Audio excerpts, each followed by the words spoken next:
अगर एक negative perception viral होना शुरू हुआ है, जो भी इंसान सोशल मीडिया यूज़ करता है ना, उसका पहले ज़हन में एक चीज़ होती है कि मैंने जो पोस्ट लगाई है, मैंने जो लिखा है ना, ये वायरल हो जाए किसी तरह। तो उसने हाँ। एक जो माइंडसेट सोसाइटी का बना हुआ है, उसने वही लिखना है, उसने वही पोस्ट करना है और फिर वही वायरल होगा और वैसा ही फिर इमेज जो है वो औरत मार्च का हर आम इंसान के सामने आएगा, तो जो कि सोशल मीडिया की इसलिए वजह से। अब नो डाउट इसके अंदर ज़ाहिर है इम्प्रूवमेंट तो हो सकती है, हुँ, वो तो रूम होता है, हर जगह पे चीज़ों एग्ज़ैक्टली। का बेहतर हो सकती हैं। हुँ, लेकिन मुझे नहीं लगता कि अगर वो इसको कोई और भी अच्छे तरीके से भी कर लें, हुँ, तो लोग ऑब्जेक्शन नहीं करेंगे। हुँ, इसका मैं आपको इस तरह से बताता हूँ कि अभी मैं पिछले दिनों एक अपनी इसी बुक के हवाले से एक डिस्कशन में था, तो वहाँ पे भी ये सवाल हुआ था कि अगर आप वर्ड्स चेंज कर लें, तो जैसे कि फेमिनिस्ट की जगह पे कोई और वर्ड रख लें। वहाँ पे एक लड़की थी, उसने कहा कि आप फेमिनिज़्म की बजाय इसको वुमेन एम्पावरमेंट कर दें, तो उससे शायद एक अच्छा इम्पैक्ट आए, लोग इतने ज़्यादा इससे मसला उनको ना हो।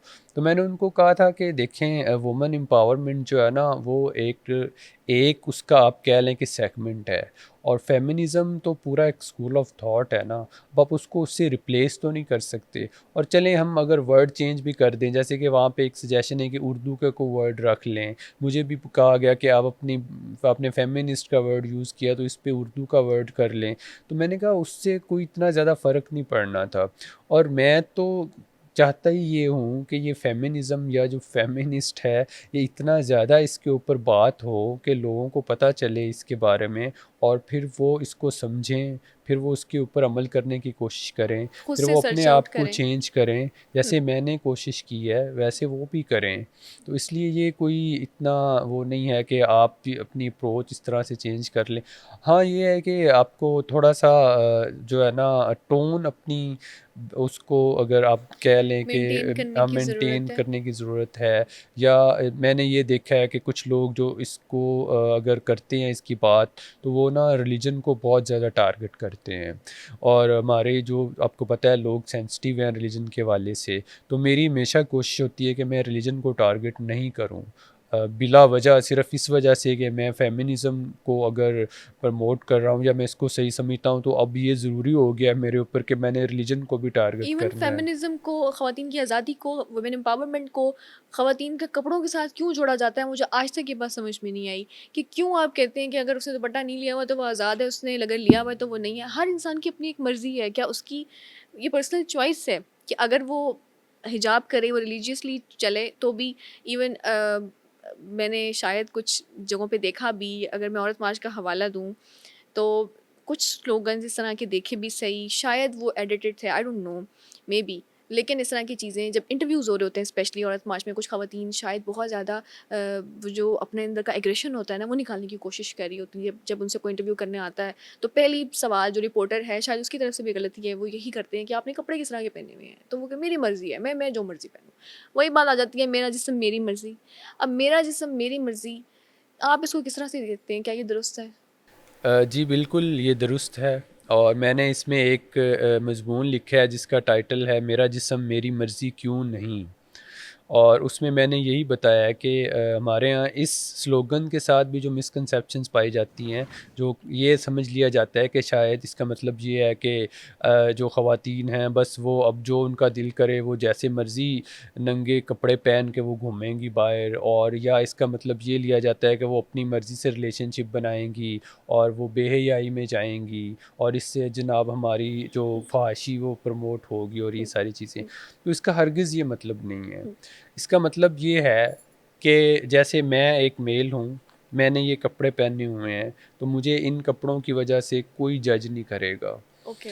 और लेकिन अगर उसी तरह आप एक खातून हैं, आप जैसे खुद ही कह रही हैं कि आपने कोई भी कपड़े पहन लिए हैं, तो कपड़ों की वजह से जो जज किया जाता है हुँ, यहाँ पे, हुँ। ये एक गलत एक यहाँ पे हमारे तासुर है। यहाँ तअस्सुर है कि ये नहीं होना चाहिए। हुँ, कि आप एक सिर्फ़ कपड़ों की बेसिस पे एक खातून का करैक्टर जो है ना वो असैसिनेशन शुरू कर देते हैं। हुँ, जैसे कि अभी मैंने यूसीपी से एमफ़िल किया, तो मैं एक दिन निकल रहा था यूनिवर्सिटी के बाहर, तो मुझे एक लड़का मिला।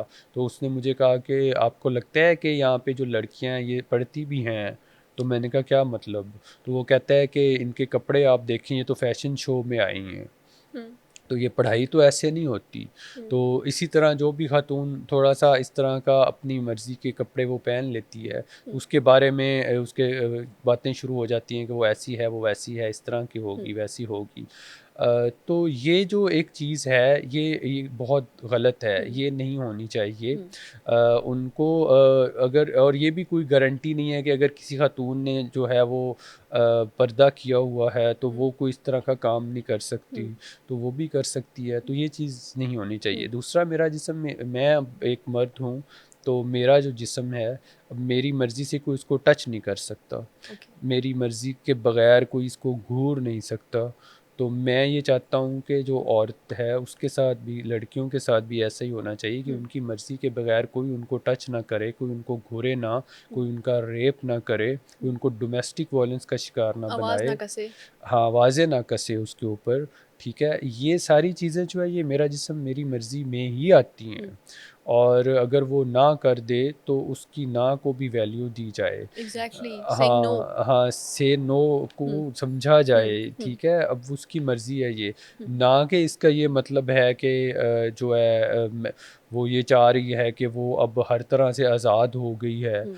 और कि वो बाकी वल्गर हो जाए या या वल्गर फ़हाशी हो फैलाए। जाएगी। हुँ, और दूसरी चीज़ ये है कि अगर कोई खातून इस तरह करती भी है कि इसको बेस बना के हुँ, वो ऐसी ड्रेसिंग कर लेती है जो कि अनएथिकल हुँ, होती है, हुँ, जो अच्छी नहीं हुँ। है, तो उसको कौन सही कहेगा?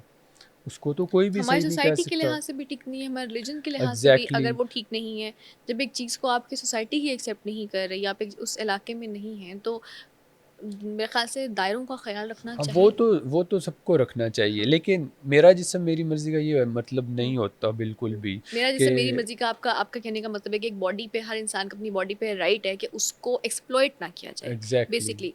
अब ये जो हम एग्ज़ैक्टली। डिस्कशन कर रहे हैं मेरा जिस्म मेरी मर्ज़ी पे, ये एक बिल्कुल एक नई डिबेट है। जो हम सुनते हैं, जो एक नैरेटिव बना हुआ है, वो एक और डिबेट है। जब ये स्लोगन्स वायरल हुए, जब इसके बारे में बातें वायरल हुई, खलीलुर रहमान कमर साहब की मारवी सरमद से एक बहुत बड़ा झगड़ा भी हुआ इस बात पे। तब भी औरत मार्च या जो ऑर्गेनाइजर्स हैं या मैनेजमेंट है या कोई जो भी इंटेलेक्चुअल्स हैं, उनकी तरफ से एक अगर स्टेटमेंट इस तरह की आ जाती, अगर कुछ बेहतर तरीके से चीज़ को सामने लेके आया जाता कि दिस मीन्स दिस और इसका ये मतलब है, इसका वो मतलब है, या फिर नेक्स्ट जो है प्ले कार्ड्स को देखकर बनाया जाए कि जो हमारी सोसाइटी के किस तरह से उसको देख रही है, हमारी टारगेट ऑडियंस क्या है, लोग इसको किस तरह से परसीव करेंगे, क्योंकि जब आपको पता है हम बिल्कुल एक नई चीज़ शुरू कर रहे होते हैं ना, तो हमें हर इंसान के माइंडसेट का ख्याल रखना होता है, हमें मेजॉरिटी के माइंडसेट का ख्याल रखना होता है कि कौन सी चीज़ को वो किस तरह से देखेंगे। तो मुझे लगता है कि औरत मार्च अगर कामयाब हो सकती है या अगर ये कोई पॉजिटिव चेंज अगर ला सकती है, तो इसी तरीके से कि हम एड्रेस करना शुरू हो जाए। आप क्या सोचते हैं इसके बारे में? अच्छा, इसमें ये है कि जब ये आपने अभी खलीलुर रहमान कमर और मारवी सरमद की जो एक डिबेट हुई थी, उसका हवाला दिया कि उसमें बार-बार वो मारवी सरमद मेरा जिस्म मेरी मर्ज़ी यही कही जा रही थी, यही बोली जा रही थी, और खलील साहब जो हैं वो आगे से आग बगोला हुए जा रहे थे। इसका भी मैंने ज़िक्र किया है इसमें। हाँ, और कि फिर वो अल्टीमेटली ये हुआ कि इस पे ये भी बातें हुई कि इस स्लोगन को बैन होना चाहिए, ये इस तरह से वल्गर स्लोगन है, ये औरत मार्च में नहीं आना चाहिए। औरत मार्च वालों पे भी बड़ा प्रेशर मतलब आया, लेकिन उन्होंने इसको बैन नहीं किया। अब जो मेरी उनमें से कुछ लोगों के साथ बात हुई जो कि उसके अंदर शामिल हैं, उनका इसके अंदर पॉइंट ऑफ व्यू ये था कि हमने इसको इसलिए बैन नहीं किया कि हम ये समझते थे कि इसकी वजह से जो है ना एक डिबेट स्टार्ट हुई है, और ये बड़ा ज़रूरी होता है कि इस तरह की चीज़ें समटाइम्स आप का उसका पर्पज़ ये नहीं होता कि आपने लोगों को जो है ना वो इस तरह से कोई वो करना है समझा के, और बहुत इसका पर्पज़ ये होता है कि आपने एक डिबेट जनरेट करनी है। अब जब डिबेट जनरेट हो गई, तो जैसे अब मैंने अपनी बुक में एक्सप्लेन कर दिया है या मैं अभी यहाँ पे एक्सप्लेन कर रहा हूँ, तो उसकी जो एक्सप्लेनेशन है वो फिर होती रहेगी, और हर बंदा उसको फिर जो है ना वो कोशिश करता रहेगा समझने की। तो इसलिए उन्होंने इसको ना फिर इससे इसको एक्सक्लूड नहीं किया, उन्होंने इसको कंटिन्यू रखा, और इसके ऊपर बात भी होती रही।